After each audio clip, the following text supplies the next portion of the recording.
Something is shifting in Cleveland. Not through press conferences, not through organizational announcements or carefully worded statements from the front office, but through the genuine, unscripted excitement of the people actually in the building. Denzel Boston walked into rookie minicamp with veteran energy, his own locker next to Myles Garrett, and the first thing he talked about was wanting to connect with Shedeur Sanders. Not in a scripted way, not because someone told him to say it, but because that's who he's genuinely excited to build with.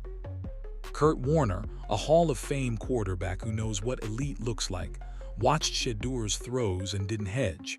He called him a franchise quarterback, not a project, not a potential starter, a franchise quarterback. And across every interview, every mini-camp session, every early glimpse into this young core, the same energy keeps showing up. Hunger, clarity, and zero egos. This is what the beginning of something real looks like. Kurt Warner is not a talking head. He's not a draft analyst throwing darts at a board. He's a Hall of Fame quarterback who played the position at the highest level, won a Super Bowl, and understands what separates franchise quarterbacks from everyone else. So when Warner broke down Shedeur Sanders' throws and said, "This is a franchise quarterback," it wasn't hype. It was evaluation. Warner pointed to specific things: accuracy, touch, the ability to put the ball where only the receiver can catch it, big-time throws in tight windows. He didn't say Shedeur was a finished product. He acknowledged there's room to grow, but he also said something more important. Shedeur has earned the right to be evaluated as a franchise starter, not as a developmental prospect, not as someone who needs 2 years on the bench, as someone who can play right now. That assessment carries weight because Warner isn't guessing. He's reading the game the way only someone who played it can.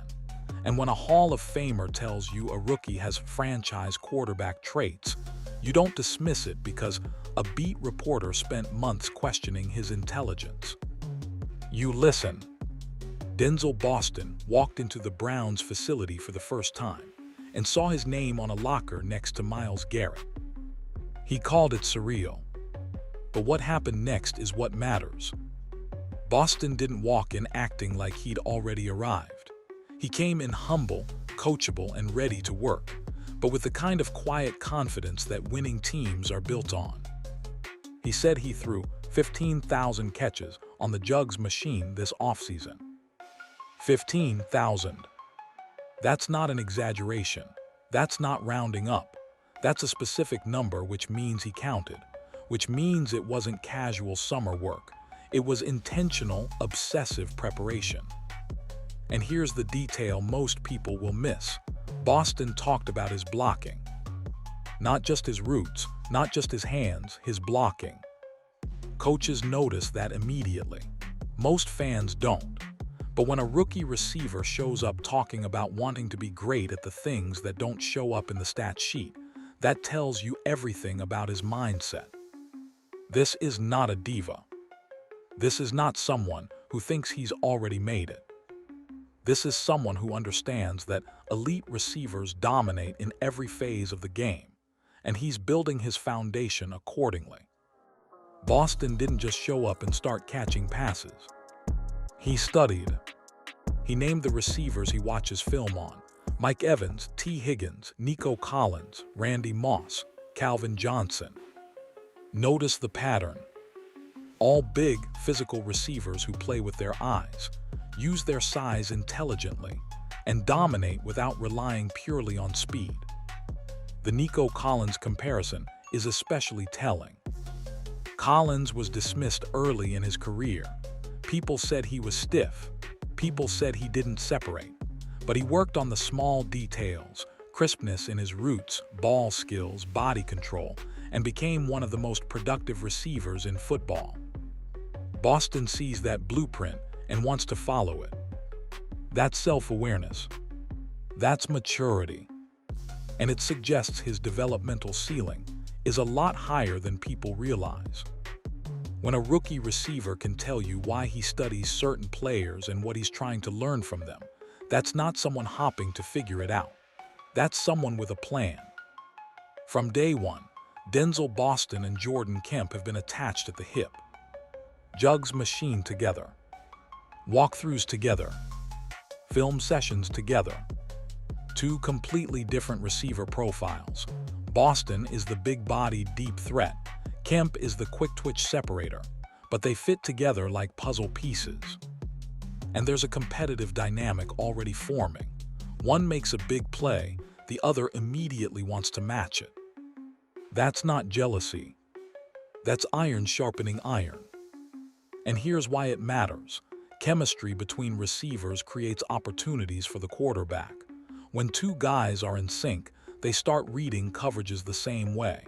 They start creating natural spacing. They make the offense easier to operate. Boston and Kemp building that partnership now, before the real practices even start, means whoever is throwing them, the ball is walking into a receiving core that already has its foundation in place. And Boston has already said who he's most excited to build with. When asked who he was most excited to connect with, Denzel Boston didn't hesitate. Shedeur Sanders. Not in a generic, I'm excited to meet the quarterback's way. He named Shedeur specifically. That matters, because when a rookie receiver shows genuine enthusiasm about working with a specific quarterback, before they've thrown a single pass together in a real practice, it tells you something about the energy that player is bringing into the building. And it's not just Boston. The video of Shedeur's work ethic has already been circulating. Players know he's serious. They know he's preparing. They know he's not coasting on his name. Chemistry doesn't start on the practice field. It starts in conversations like this. It starts when a receiver says, "I can't wait to connect with him," and means it. Boston is building that foundation before the first snap. Boston's first impression of head coach Kevin Monken. Direct, clear, no ambiguity about what he wants. And the offensive identity is already visible. Explosive, vertical, built around creating big plays downfield. Even in rookie minicamp, before the real playbook gets installed, Boston could see it. A lot of plays designed to attack deep. A lot of opportunities for receivers who can win downfield. A lot of aggression. That fits Boston's profile perfectly. He's not a gadget player. He's not a possession receiver. He's a downfield threat who wins with size, ball skills, and timing.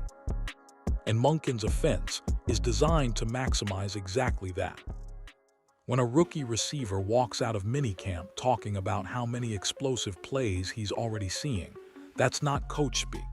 That's genuine excitement about an offense that fits his skill set. And if that's what Boston is seeing in minicamp, imagine what the full playbook looks like. Look at the Browns' offensive roster. Almost everyone touching the ball is young, hungry, and productive in college. Harold Fannin just finished a strong rookie season. Isaiah Bond is entering year 2. Quinn Shan, Dylan Sampson, Rain Sanders, all building. Jerry Jeudy is the veteran anchor in a receiver room full of ascending talent. And Boston said it directly, no egos in this rookie class. That's not something you can fake. When a rookie says, "No one in this class has an ego," he's not reading a script. He's telling you what the locker room actually feels like. And that energy, young, hungry, egoless, is exactly what changes franchises. Pair that offensive youth movement with Myles Garrett, Denzel Ward, and one of the most feared defenses in football, and you've got the specific combination that turns teams into contenders. Young offensive core building together. Elite defensive foundation already in place. This is not another rebuild. This is a structure being built correctly for the first time in a long time. The old Cleveland was defined by dysfunction. Constant quarterback changes, veteran stopgaps, egos clashing, Endless cycles of win now moves that never worked. This Cleveland is different. The organization drafted a young core and is letting them build together. The offense has an identity. The defense is already elite. The locker room energy is clean. And when Denzel Boston talks about changing the culture of the receiver room, not through talk, but through work, you can hear what's different. This is not a team trying to patch together one more veteran run. This is a team building something that can last. Kurt Warner said franchise quarterback. Denzel Boston said he can't wait to connect with Shedeur. The rookie class has no egos and maximum hunger. Everything is pointing in the same direction at the same time. The era of losing Cleveland is over, not because someone announced it, but because of what the people inside the building are actually saying and doing. The only question left is this the Browns team that finally puts it all together?